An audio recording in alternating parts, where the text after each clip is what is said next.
आज हम आपको पंचतंत्र की एक कहानी सुनाते हैं। ये कहानी हमने भी बचपन में सुनी थी और बहुत मज़ा आया था, और आज भी इस कहानी को जब हम दोबारा आपको सुना रहे हैं तो हमको सुनाने मज़ा आ रहा है।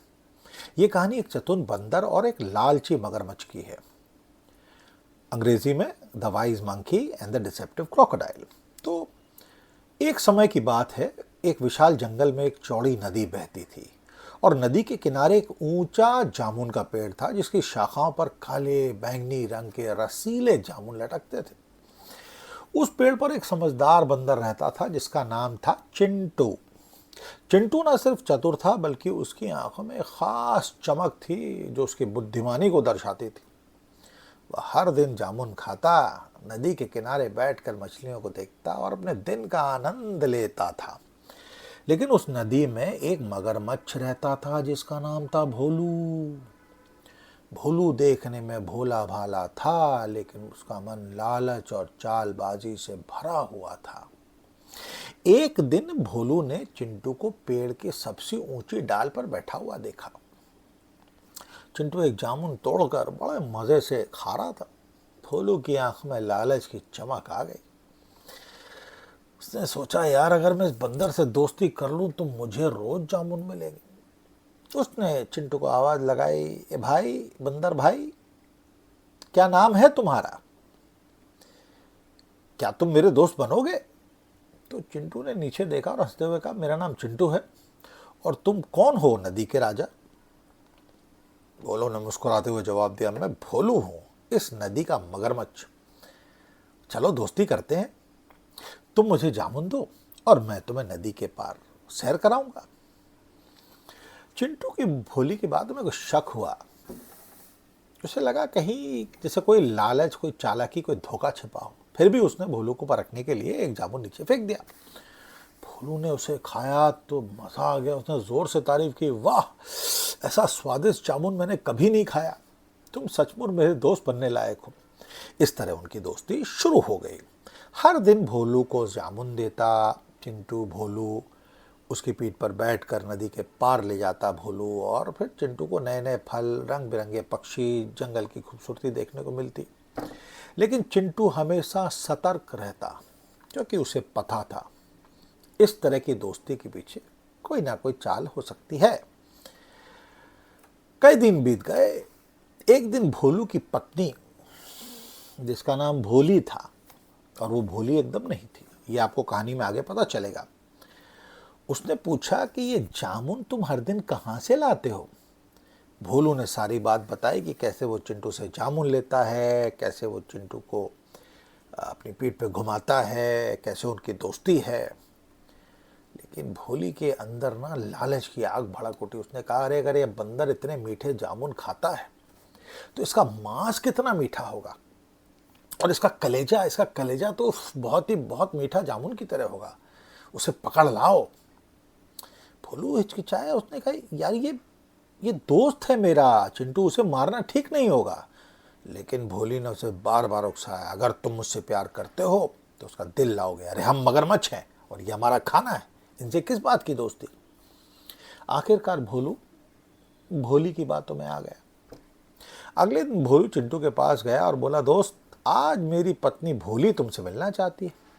वह तुम्हारे लिए कुछ खास चीज पका रही है। बैठो मेरी पीठ पर, चलो तुम अपने घर ले चलता हूं। चिंटू को भोलू की आवाज में कुछ अजीब सा स्वर सुनाई दिया।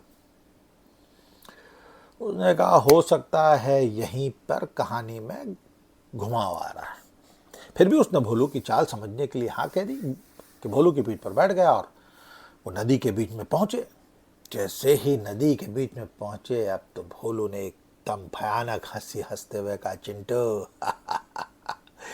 सच तो यह है कि मेरी पत्नी तुम्हारा कलेजा खाना चाहती है। यार अब तो तुम फंस गए, अब तो तुम बच नहीं सकते। ये सुनकर चिंटू के होश उड़ गए। नदी का पानी ठंडा था, वो डूब जाता या फिर भोलू के दांतों का वो शिकार बन जाता जो उसकी पीठ पर बैठ के वो देख रहा था कि चमक रहे थे। फिर भी चिंटू ने हिम्मत नहीं हारी। उसने अपना दिमाग लगाया और हंसते हुए कहा, अरे भोलू, अरे यार तुमने पहले क्यों नहीं बताया? अरे मेरा कलेजा तो पेड़ पर ही छूट गया। देख, मैं उसे जामुन के साथ रखता हूं ताकि वो जामुन की तरह मीठा रहे और उसमें जामुन की तरह खुशबू आओ। चलो चलो वापस चलो, मैं ले आता हूं। अब तुम्हारी भाभी ने कलेजा मांगा तो देना तो पड़ेगा ना, आखिर वो तुम्हारी बीवी हैं, हमारी भाभी हैं। मगरमच्छ को लगा यार तो सही बात है, तो वो फटाक से किनारे की ओर मुड़ा और जैसे ही वो किनारे पे पहुंचे चिंटू तो तेजी से जंप मारा, लपका और पेड़ पे चढ़ गया। फिर पेड़ के ऊपर से चिल्लाया, भोलू तुम्हें क्या लगा कि मैं अपना कलेजा पेड़ पे छोड़ दूंगा? तुम्हारी चाल समझ में आ गई थी, अब कभी मेरे पास मत आना।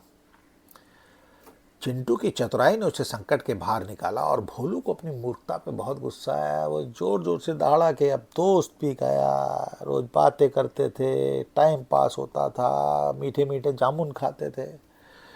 उफ, ये क्या किया मैंने। फिर भी चिंटू ने उस पर हंसी मजाक उसके उड़ाते हुए उसको कहा, ये ले आखिरी जामुन खा ले, कलेजा खाएगा मेरा। तू जानता है लालच हमेशा हारता है। भोलू चुपचाप जामुन खाकर नदी में वापस चला गया।